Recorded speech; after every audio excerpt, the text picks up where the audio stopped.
inside there, place cries out for blood, and I just don't want to deal with it. So I want to make sure that we keep the spirit flowing. So if you're wondering, hey, how come we're not going to that basilica? Because underneath it, the foundation was not built by the Lord. And so just, you're going to have to bear with me. There's certain places when I came in, you know, that make it, if you're sensitive, you'll throw up. You'll get physically sick. So, just so you know, I share this with my congregation, and probably some of you that watch online, but you, what? Yes, okay. But I said I share with my congregation, and some of you that watch online as well, just including you in that. I stand corrected.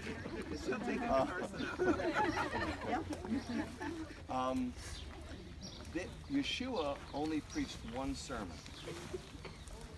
Okay, most people, if you ask them that, you know, you would probably go, you start thinking and try to figure out how many. One sermon.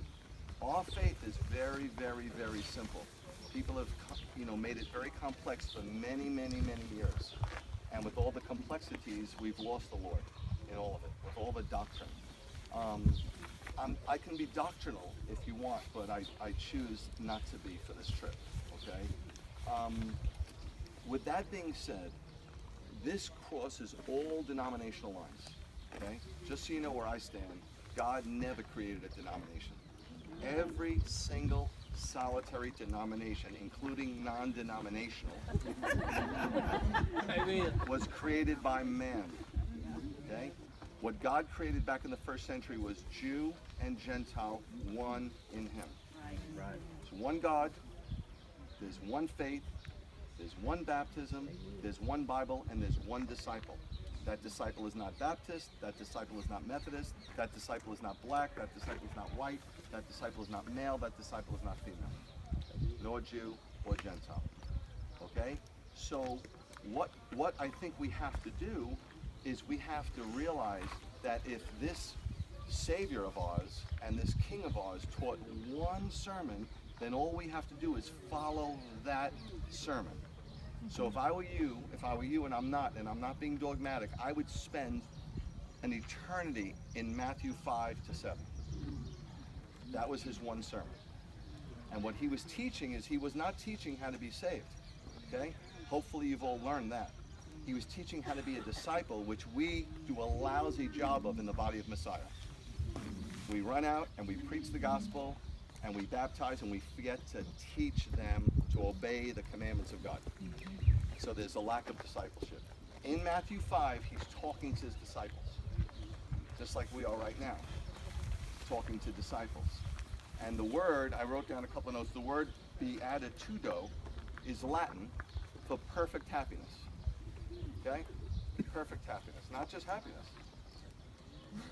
Perfect happiness. Blessed, when he says blessed are the poor, blessed is a word, mark eos in the Greek, because we're reading the New Testament, and it means happy or fortunate. So he's saying you could be happy and you could be fortunate, okay?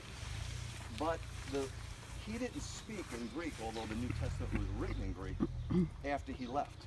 While he was here, there was no New Testament. While he was here, there was no book of Revelation. And I think they did pretty good without the New Testament, didn't they? Yeah. We're not doing as good as them, and we have the New Testament. So what's missing? Disciples. They were disciples. But I'm here to tell you that they are no different than we are. And we are no different than they are. If God is the same yesterday, today, and forever, a disciple is the same yesterday, today, and forever. In the Hebrew, which is the language he spoke, he would have said asher, asher, which means happy. But in Psalm 1:1 it's used, and I wrote down the verse. It says, how blessed are those who reject the advice of the wicked, or don't stand in the way of sinners, or sit where scoffers sit. How blessed, how asher. But the root of the word, Hebrew has a lot of root words, is ashar, and it means straight as opposed to crooked. It means right as opposed to wrong, and it means level as opposed to uneven. I'm going to give you an illustration. My dad didn't know he was preaching to me because he was a real tough gangster kind of a Jew. But when I look back, I realized he was teaching me something, even though he didn't know he was teaching me something. He took me to his pool hall when I was really young. Pool halls in the Bronx. You know, you're talking about fighting, all the, fisticuffs and heavy intense, but that was my dad's life. So he took me because he wanted me to be tough. So he took me up there as a little kid, and the first thing he said was, "Kid," he called me kid, grab a stick. So I grabbed the stick, because if my father said grab a stick, you grab the stick. And he said break. He showed me a bridge and he said break. So I went to break and he said, "Is the stick straight?" And I said, "Dad, it looks straight." And he said, "Looks a deceiving, kid. Roll it on the table." When I rolled it on the table, it was visibly warped. Okay? The stick is all walk. The table is the Sermon on the Mount. You got to roll your walk on this sermon and see if it's straight or not. And this is what he's saying. He's saying how straight, how right. It's the kingdom manifesto. When we were saved, we didn't grab onto Yeshua, although many of us did. That's grabbing onto the door. He came so you would know your Father. He came so you would know your Father, because every kid needs a father. And there ain't no father like my Father. And so he's the door. And he said, "I'm the way, I'm the door." You don't hold on to a door. If you stay on a bridge, you're never going to get to the other side. So he said, "I'm the door." So when you open the door and go through him, through this profession and legitimate repentance, not professing with your lips, because that means nothing. Not even knowing about him, because the demons know about him. They even shudder. But when you go through him, believing in your heart and having a repentive, new heart, then what do you get on the other side?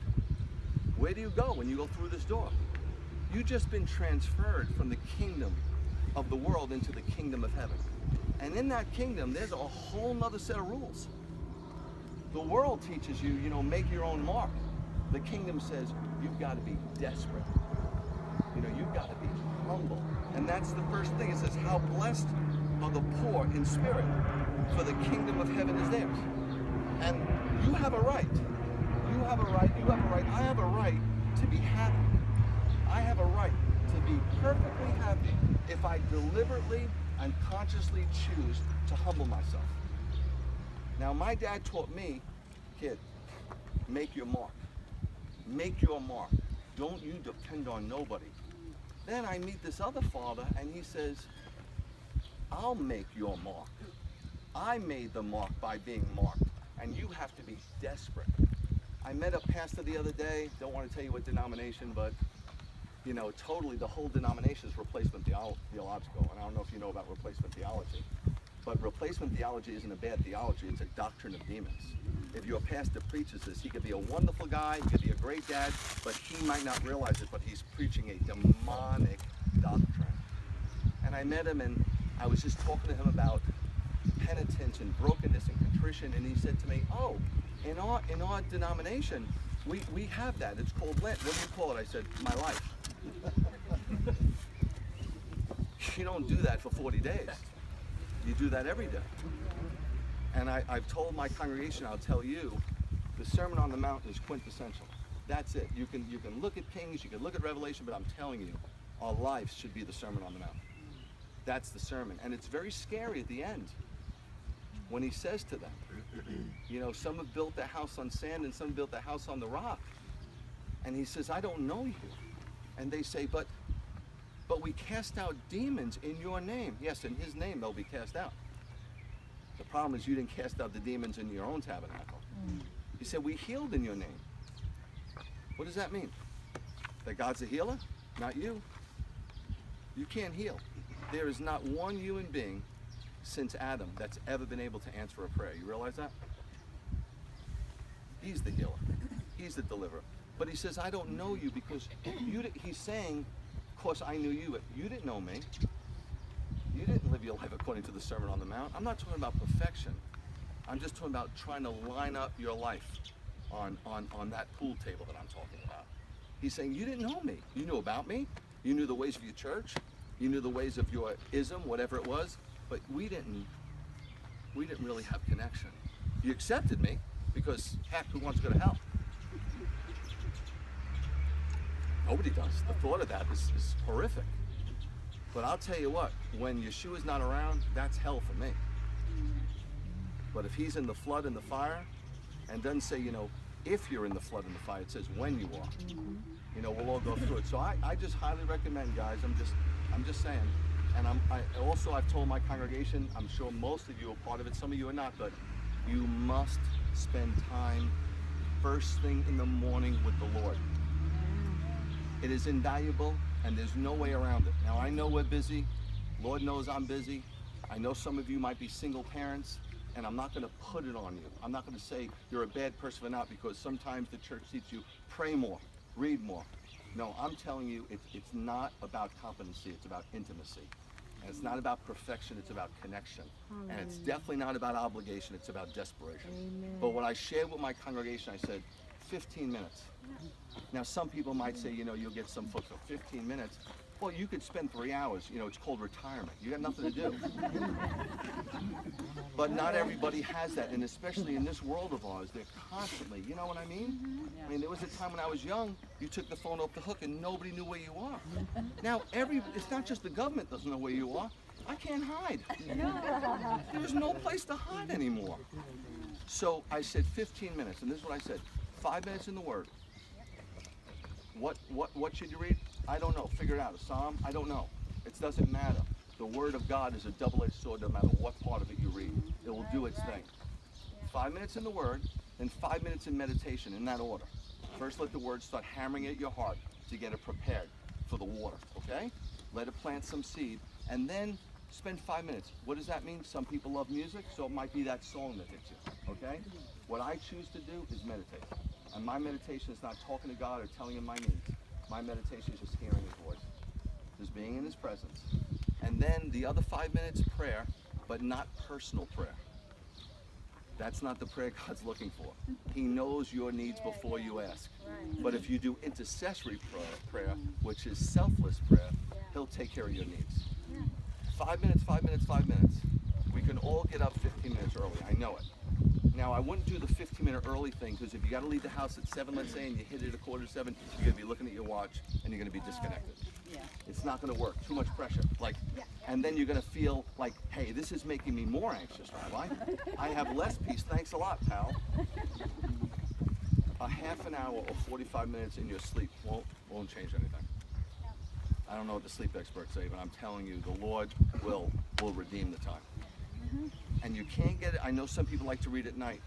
The Israelites didn't get their manna in the evening. First thing in the morning. Now, I know some of you jump up and you grab your phone first thing. Grab God first thing. And if the coffee's the time that you have it, then make your coffee. Start already singing. Get into the Lord, talk to your Father, and sit down and just spend a little time. There's times you might miss. Don't beat yourself up. There's times it might just not work. Something didn't work well. You're not a bad person. You got to set the bar high, though, because we never reach the bar. Right? We never do. So, you know, our bar is Yeshua. That's a tough bar to reach. No question about it. But if we don't, we'll never make the bar. But if we set it low, then we won't even reach that. And then it becomes such a short, you know. So my take is the Sermon on the Mount is unbelievably important. It was his only sermon. I mean, how easy is that? I used to read the Bhagavad Gita's and the I Ching. They have thousands of books, even the Talmud. 6,200 pages of commentary. 6,200. You have 3 chapters that you're supposed to follow.